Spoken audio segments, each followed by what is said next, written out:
Good morning, all. It's Denise, and I'm in my studio Monday morning. I'm getting an early start to the week, and I'm taking part in another art walk this weekend, Friday, Saturday, and Sunday in Liberty Station. So, got a lot to do to get ready for that.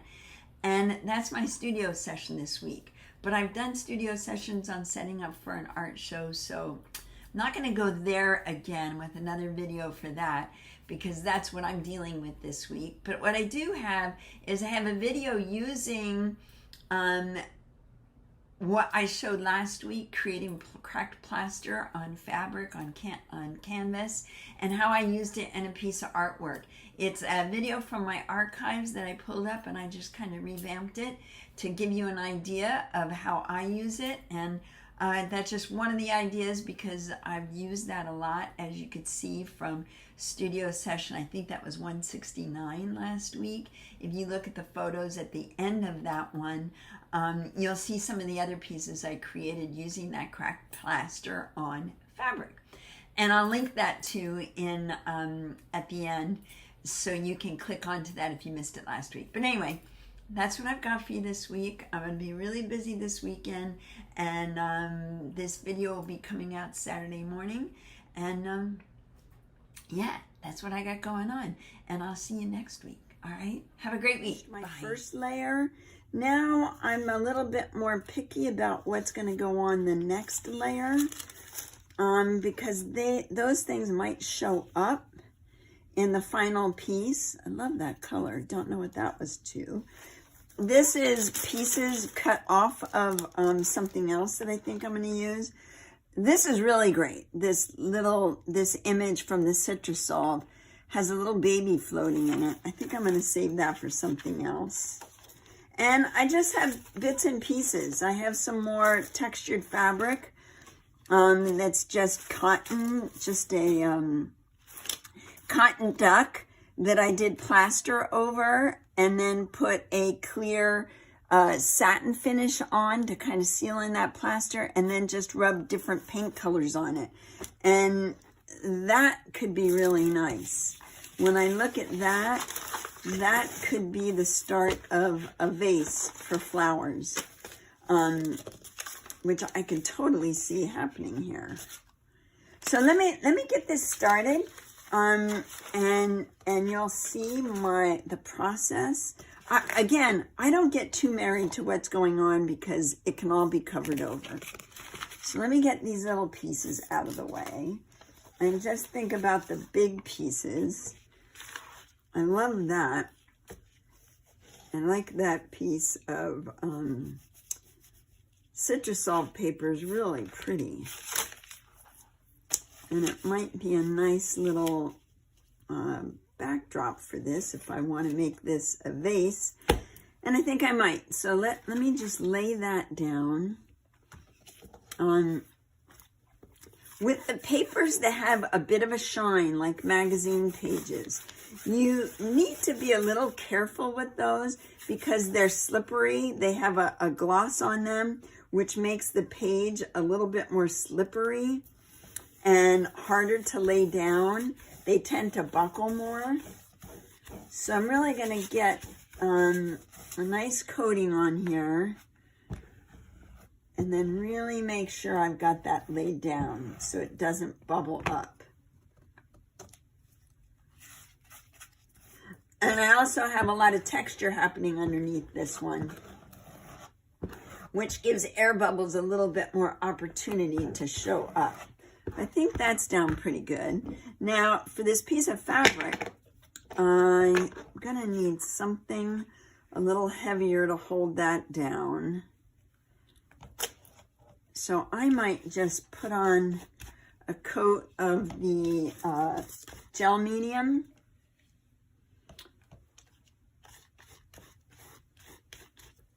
Right on the back of this. And it looks like I'm almost through with my gel medium.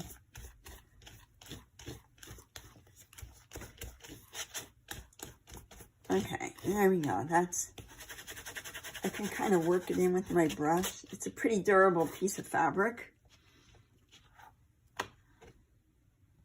Let's let's see, do I want it like that? Oh, I think I want it like this with this dark color down in the corner. Don't want to cover up all my flowers yet. Just yet, I don't.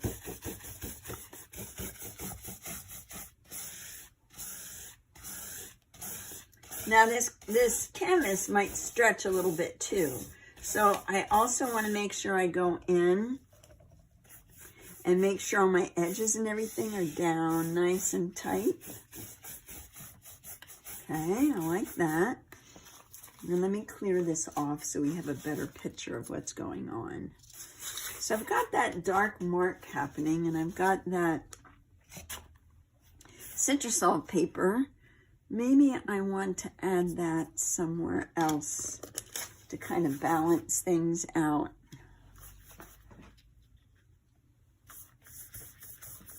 One piece there. And I've also got the piece with the fish and the cactus in it. Kind of fun, but I don't know if it's going to go along with what I have happening here. Not convinced yet. So I could put it on and then go ahead and take it off or paint over it.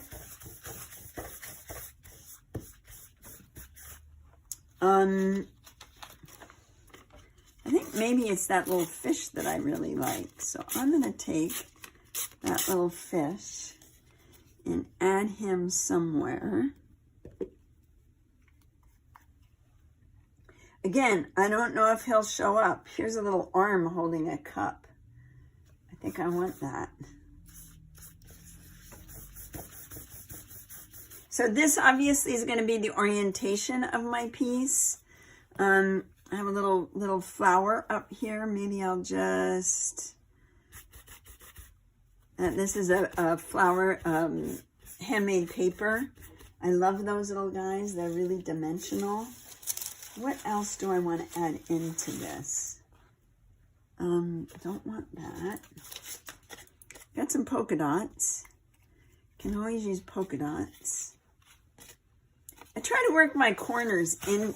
When I have a corner piece of paper, I'll work it into my corner just to take care of those straight edges. And I'm working on a piece, just a piece of Luan plywood. Now this piece is pretty heavy, so I might just stick it in water, soften it up a little bit. And that's going to help it lay down. I don't do that with all my pieces because it makes kind of a sloppy mess for me. But I do with the heavier pieces. It just helps them lay down a little bit easier.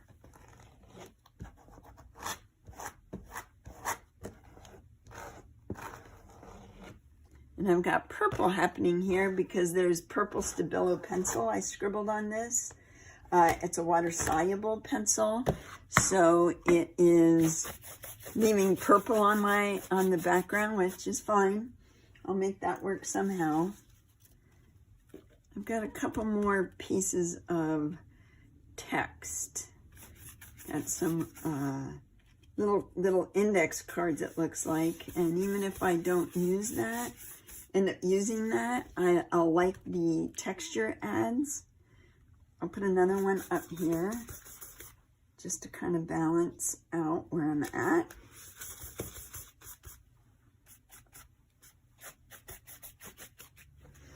Okay, so let me see. I have this piece of citrusol paper I really like. So I'm going to just rip out some things that could be a leaf of some sort if I wanted to take it in that direction, which I think I do.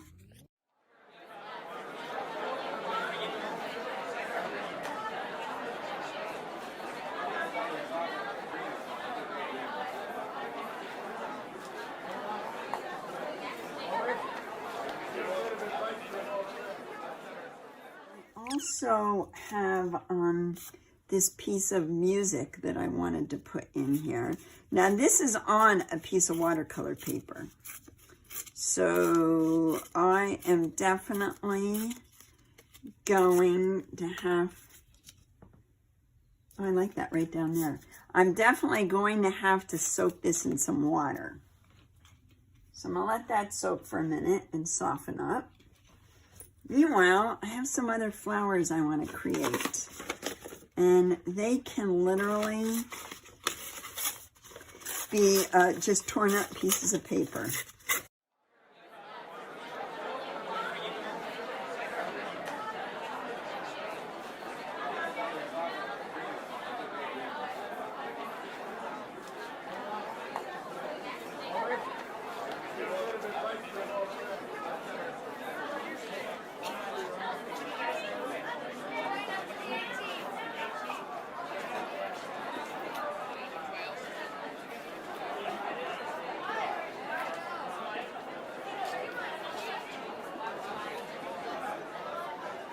So I'm kind of liking this.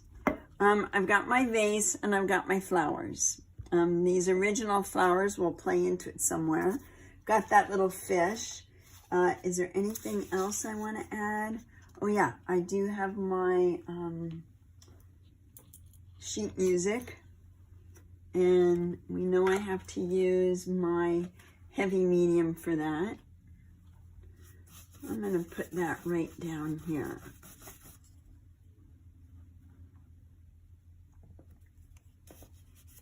Seems to work really well right there. Actually, it might work better coming right off.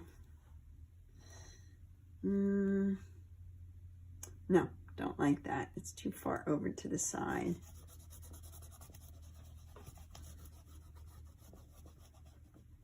Now, these heavier pieces take a little bit more to get them to lay down, but they will. And you got to work it so that they stay down and you know that they're there for good. So I like that.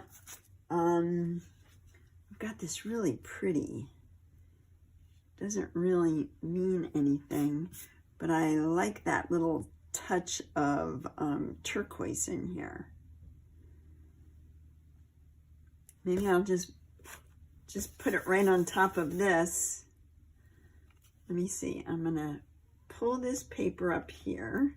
I hope that this is in view, and I'm gonna put this kind of offset right there.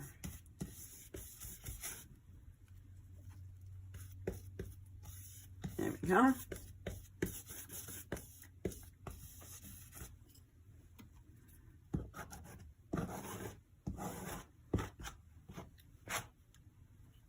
I think I'm happy with this right now. I might come back. Oh, I know I wanted to add. I did want to add some little polka dots from a piece of napkin that I have, but I just want one little line of polka dots. So if you take a wet brush, and this is a napkin, if you take a wet brush and just follow along where you want to tear it, it just will pull apart really nicely.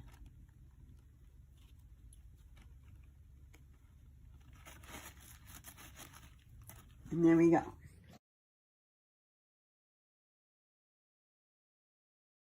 Little guy. And it makes it really, I don't want that. So once this dries, this will be nice and transparent, and I have those little circles.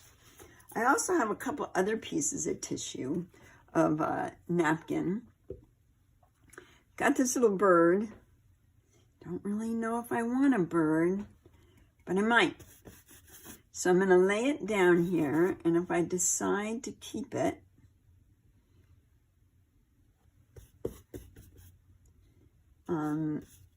he's right there, and he's not really that noticeable.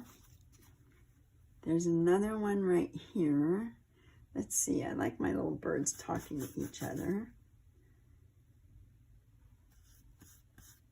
So let's lay him down there. Now these are tissue, so you have to be ever so gentle, and once you lay it down, don't go back. Don't go backwards. So I've got those two little birds that aren't really noticeable, which I like. I have a third one here with a little bird's nest don't know if I'm going to add that. I'll save that to the end. But right now, there's step 2 of laying down some papers. And again, I go over everything to make sure. Don't go over the tissue. You'll end up ripping that up. But this is a good second run on this. Now I think the next thing I do is I'll start coming in with some paint. I'm going to add some text to this because I love text added in. No rhyme or reason. And this poor little stencil has seen better days. Every time I use it, I end up tearing out more little pieces of it, end up going away. And I'm going to do the same thing. Whoops. There's a chunk of plaster there that's not. And there you go. Matter of fact, this might be the final use for this stencil. Although I'm not looking for anything to really be perfect here. I'm going to take it right to the edge of my vase. Maybe a little bit up there. Let's see what we got. Okay, that's kind of cool. And then I might want to bring it up here. Now, I don't really have to put more plaster because there's plenty of plaster on this. Just need to hold it down. And I'm using my color shaper for this. It works really well for laying down the plaster like this as a little trowel. Let's see. And I just want a little bit so it kind of follows up there to the top, keeps your eye moving around. So that is where I'm going to stop on this. And to finish it off, I use several colors of negative painting to go around and find my shapes and my design. And I just kind of layered it on. And as you can see, a lot of the stencil details kind of fall into the background. And this is my final on this piece. I went back in with colors, cream, and some oil pastel scribbles and marks and recolored a few things. And I'm calling this one done.